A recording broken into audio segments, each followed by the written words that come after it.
कहने का मतलब यह है कि पत्रकार हमारे ही लोग हैं। हमारे किशोर जी कह रहे थे, हम लोगों का मेरी कटात्य भाई भतीजा, समाज के लोग, सारे लोग इस पेशे से जुड़े हुए हैं।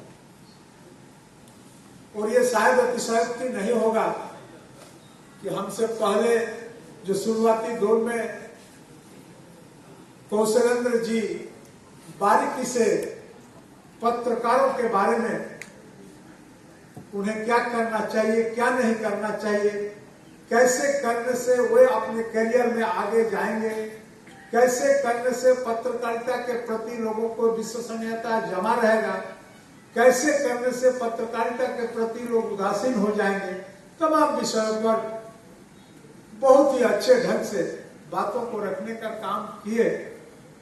और हम लोग भी दिन रात आप लोगों से जुड़े रहते हैं।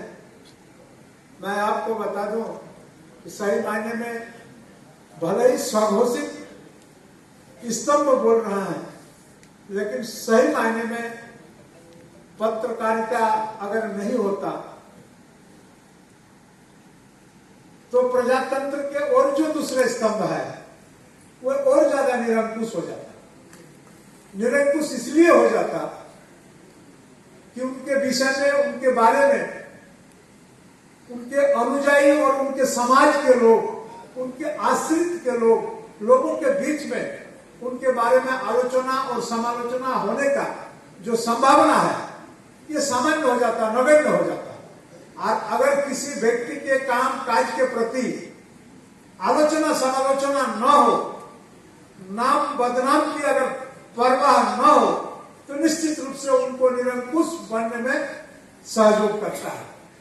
इसलिए आप स्वघोषित स्तंभ में ही है, लेकिन बाकी स्तंभों को ठीक ठाक ढंग से चलाने के लिए आप उनका असली स्वरूप को, असली प्रतिबिंब को समाज के अंदर में परिवेशन करने का काम आप करते हैं। इसलिए इस प्रजातांत्रिक प्रणाली के शासन व्यवस्था में आपका जो भूमिका है किसी भी दूसरे स्तंभ से कम नहीं है। अब रहा सवाल कि आज हम सारे लोग मे दिवस की उपलक्ष्य में यहां पर उपस्थित हुए हैं और आज सारे लोग जानते हैं मजदूर दिवस के रूप में हम लोग मनाते हैं। और आप भी अपने विषय में भारतीय श्रमजीवी पत्रकार संघ का नाम रखा है, ये उससे भी जुड़ा हुआ है। इसलिए आज इस मंच से मजदूर दिवस के उपलक्ष्य में तमाम श्रमजीवियों को मैं तहे दिल धन्यवाद देता हूं और श्रमजीवियों का क्षमता और श्रम को मैं नमन करता हूं। वैसे लोग जो अपने जीवन में अपने श्रम के बदौलत अपने परिवार के भरण पोषण करते हैं और उन्हीं के श्रम के बदौलत पर आज दुनिया का सारा इमारत खड़ा है। इसलिए आज के दिन विशेष करके आप लोगों ने इस आयोजन को भी धनबाद के इस देश के कोयला का राजधानी में आयोजित किया है। आप लोग भी धन्यवाद के पात्र हैं। आज बढ़ते हुए जो सभ्यता का पैमाना है, इस पैमाने में आप लोगों का भूमिका भी अहम हो गया है। और मैं इस विषय को भी जानता हूं कि आपको इस पेशे से जुड़े रहने के लिए विभिन्न चुनौतियों का सामना करना पड़ता है और विभिन्न ऐसे मूर्धन्य व्यक्ति हैं, ऐसे व्यक्तित्व हैं जिनके काम काजों का आलोचना करने का भी काम करना पड़ता है। और ऐसे करने के क्रम में शत्रुता भी बोल लेना पड़ता है, बड़े शक्तियों के साथ भी टकराना पड़ता है। मैं तो धन्यवाद देता हूं आप लोगों को कि जब आप अपने टेबल में बैठ करके कागज के पन्नों में हाथ में कलम पकड़ करके कुछ लिखते हैं और लिखने के क्रम में आप कहीं परवाह नहीं करते हैं। आप निरपेक्ष होकर के, स्वतंत्र होकर के, निर्भीक होकर के तमाम विषयों को उड़ीलने का काम करते हैं और वैसे समय में आप परवाह नहीं करते हैं। ये लेख जब अखबार में प्रकाशित होगा तो उसका अंजाम क्या होगा। हम लोगों ने देश के अंदर में बहुत ऐसा घटना को भी देखा है, जानने का मौका हम लोग को मिला है। बहुत सारे वैसे पत्रकार बंधु थे जो ऐसे ऐसे लोगों से चुनौती लेने के बावजूद उनका कठिन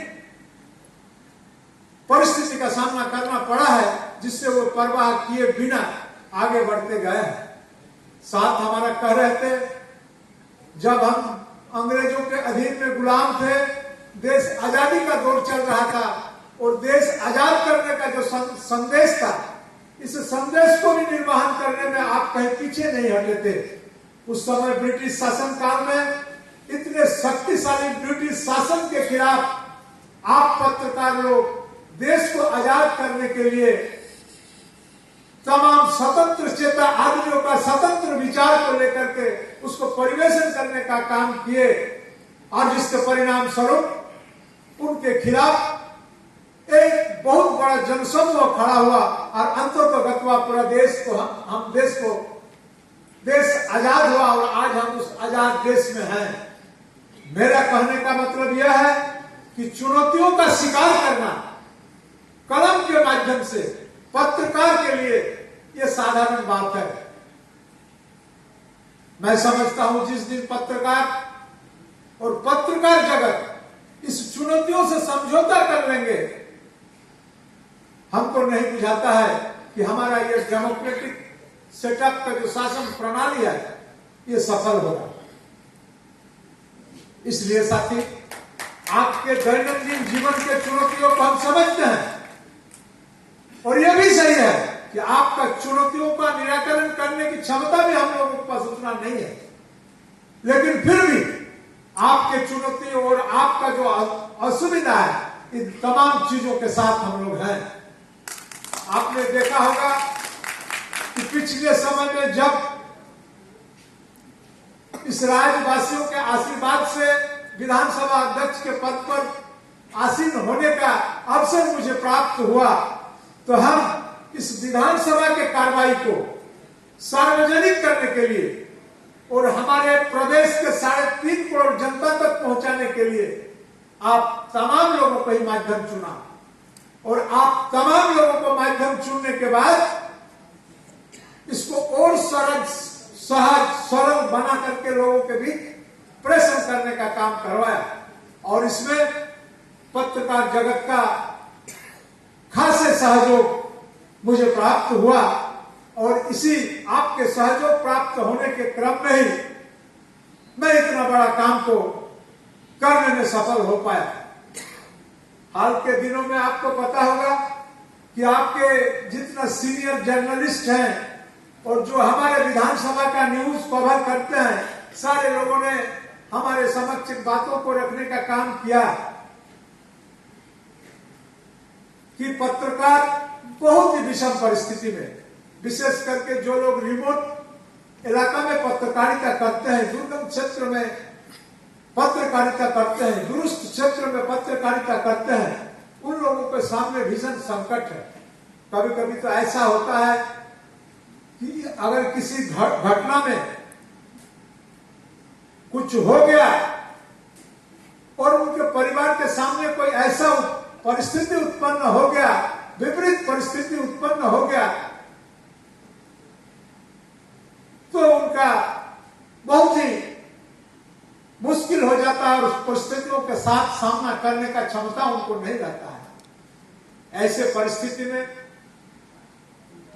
पत्रकार का संघ भी होना चाहिए, पत्रकार कल्याण कोष भी होना चाहिए और मैं तो यह कहूंगा कि हमारे राज्य के बजट में ऐसे तो पत्रकार लोगों के लिए बजट सम्मिलित तो हो चुका है। हमारे आदरणीय मुख्यमंत्री हेमंत सोरेन जी इसको स्वीकार कर चुके हैं, वह भी होना चाहिए। अगर इन तमाम चीजों का सुख सुविधा अगर पत्रकार जगत के लोगों के पास नहीं हो तो क्यों इतना बड़ा उत्तरदायित्व निर्वहन करने का काम हमारे पत्रकार भाई लोग करेंगे? क्यों समाज के सामने असली स्वरूप, शासन व्यवस्था का असली स्वरूप तमाम चुनौतियों को स्वीकार करने के बावजूद भी दिखाने का काम करेंगे? ये होना चाहिए, इसका पक्षधर मैं भी हूं। और लगातार हमारे आदरणीय मुख्यमंत्री, युवा मुख्यमंत्री हेमंत सोरेन से भी हम लोगों ने वार्ता किया है और पत्रकार साथी को साथ में लेकर के भी वार्ता किया है। हमको लगता है कि आने वाला समय में इन विषयों का फलाफल हम लोगों को देखने को मिलेगा। अब सवाल यहां पर यह उत्पन्न होता है कि पत्रकारिता करने के क्रम में भी हमारे मथुरा बाबू बहुत सहज आदमी हैं और सहज और सरल स्वभाव के होने के चलते समाज के हर विकृतियों को स्वीकार करने में वो परहेज नहीं करते हैं और इसलिए सहज और सरल अंदाज में इस बातों को रखा कि आज के समय में क्षरण या उसको डिटोरिएशन सही मायने में है। हम ये नहीं कह सकते हैं कि सिर्फ पत्रकारिता जगत में ही क्षरण है, सारे जगह में क्षरण है। और इस क्षरण को दिखाने के क्रम में भी कभी कभी आप भी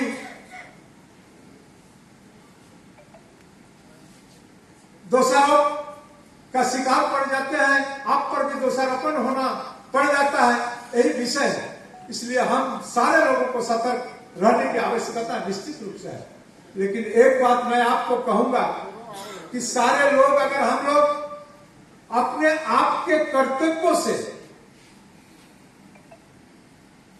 अगर पीछे हट जाएंगे, कर्तव्यों का चुनौती को अगर हम स्वीकार नहीं करेंगे तो आखिर दुनिया किस व्यवस्था के मार्फत चलेगा?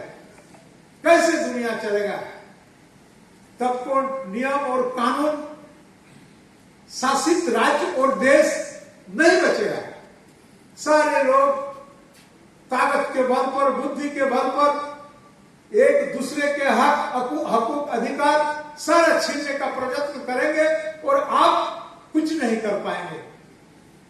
इसलिए इन व्यवस्था को, हर चुनौतियों को एक्सेप्ट करने के बावजूद भी हम लोगों को चलना पड़ेगा, तभी हम एक सफल प्रजातांत्रिक प्रणाली के देश और प्रदेश में रह सकेंगे और सारे लोगों को अमन चैन परोसने का काम करेंगे। कभी कभी आज के समय में टेक्नोलॉजी के डेवलपमेंट के चलते बहुत सारा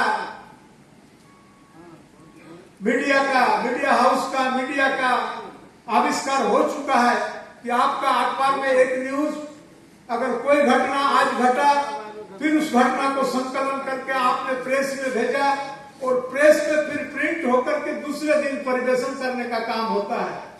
दूसरे दिन लोगों को 8 बजे, 9 बजे, 10 बजे आपका अखबार प्राप्त होता है। आज तो ऐसा व्यवस्था हो गया है कि जैसे ही घटना घटित हुआ कि तुरंत उस घटना का प्रेषण हो जाता है। जब आपका अखबार सुबह जब पहुंचता है तो ये न्यूज पुराना हो जाता है, लोगों का पढ़ने का गुरेज नहीं रहता है। ये एक बहुत बड़ा चुनौती आपके सामने है।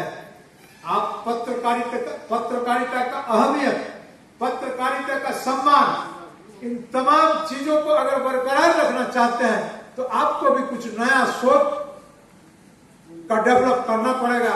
मैं समझता हूं तभी इस पत्रकारिता को हम सफल कर पाएंगे। मैं इतना आपको कह सकता हूं कि जब साइंस और टेक्नोलॉजी का डेवलपमेंट हो रहा है तो हमारे ख्याल से सारे लोगों को इनका फायदे को स्वीकार करना चाहिए और हमारा भी जो ट्रेडिशनल मेथड है उस ट्रेडिशनल मेथड से हट करके आगे चलने की आवश्यकता है। तभी इस वैश्विक बाजार में जितने सारे चुनौतियां उत्पन्न हो रहा है, सारे चुनौती के साथ हम उसको चुनौती को अपना सकेंगे और अपना अस्तित्व को बरकरार रखने में सफल होंगे। अंत में चूंकि ये पूरे देश से पत्रकार लोग आए हुए हैं, कई प्रदेश के पत्रकार बंधु आज इस प्रसार में उपस्थित हैं। पत्रकारिता में सबसे बड़ा चीज एक बात है जो सबसे पहले हमारे पत्रकार बंधु बताने का प्रयास कर रहे थे, वह है विश्वसनीयता। अगर विश्वसनीयता का कमी हो तो मैं समझता हूं कि आने वाला समय में जो बार बार आप कोई ऐसा चीज को किसी के स्वार्थ में हो या और कुछ कारणों से हो या कोई ईगो से अगर आप ग्रसित हो, आपके दिमाग में अगर किसी को नीचा दिखाने का प्रवृत्ति अगर पहले से विद्यमान हो और अगर पत्रकार और कलम को इसका मार्फत बना लेंगे तो निश्चित रूप से आने वाला समय में न आपके कलम के प्रति लोगों का विश्वास बचेगा, न आपके लिखा हुआ कागज के प्रति लोगों का विश्वास बचेगा। और जब यह विश्वास को आप जिंदा नहीं रख पाएंगे इस दुनिया में तो आप भी महत्वहीन हो जाएंगे। इसलिए हमें आप तमाम लोगों को सतर्क रहना है कि हमेशा सत्य का मार्ग हमें ढूंढना है और सत्य का मार्ग हमें त्यागना है, तभी हम इस पत्रकारिता का विश्वसनीयता को बरकरार रख सकेंगे। ऐसे भी समाज के अंदर में बहुत सारा व्यक्ति हैं जो सही काम नहीं करते हैं, गलत काम करते हैं और गलत काम को छिपाने के लिए लोगों के संपर्क में भी रहते हैं। आपको इससे भी कॉम्प्रोमाइज करने की आवश्यकता नहीं है। जो सही है वह आप दिखाए न दिखाए, वो सही एक दिन सामने आना ही आना है। तो अगर आपने ससमय उस सही को समाज के सामने परोसने का काम न करेंगे तो मैं समझता हूं आप भी दोषी का भागी बनेंगे। इसलिए आप पत्रकार जगत में है, इन विषयों को व्यक्तिगत स्वार्थ को लेकर के अगर इन जो व्यापक स्वार्थ है पत्रकारिता जगत का, इस व्यापक स्वार्थ के साथ अगर इस तरह करेंगे तो मैं समझता हूं पत्रकारिता के प्रति आने वाला समय में एक असली संकेत के रूप में लगेगा। और जो समाज में जब एक बार विश्वास खो देता है तो फिर उस विश्वास को अर्जन करने में बहुत समय लगता है।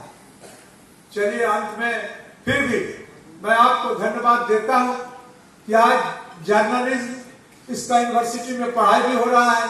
बहुत सारे वैसे लोग हैं जो इस विषय को पढ़ने के लिए भी वर्षों वर्ष तक समय विश्वविद्यालय में व्यय करते हैं और एक आदर्श पत्रकार बनने का प्रयास करते हैं। और एक बात तो मैं आपको बता दूं, अगर पत्रकार के पास विश्वसनीयता है, लिखने की क्षमता है, सही वस्तु को अगर समाज के अंदर परोसने की साहस अगर उनके पास है तो पूरा दुनिया पत्रकार को चूमेगा, पूरा दुनिया उनको मानना पड़ेगा, पूरा दुनिया उनको लोहा मानेगा।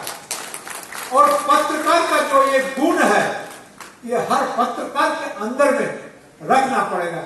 सही मायने में एक कह रहे थे कि फेक वाला बात, अगर इस जगत में मैं समझता हूं फेक का बहुत लंबा परमायु नहीं होता है।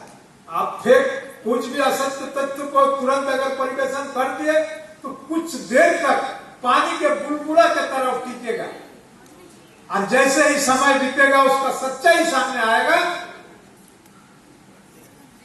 तो आपके प्रति लोगों का अविश्वास भयंकर रूप से बढ़ेगा। इसमें पत्रकारिता का भी क्षति है और आपका जो व्यक्तित्व है उसका भी डिटोरिएशन है। इसलिए इन तमाम विषयों से आज बचने का आवश्यकता है। पत्रकारिता बहुत अच्छा पेशा है, एक निरपेक्ष पेशा है, इनका कोई अपना नहीं है, कोई पराया नहीं है।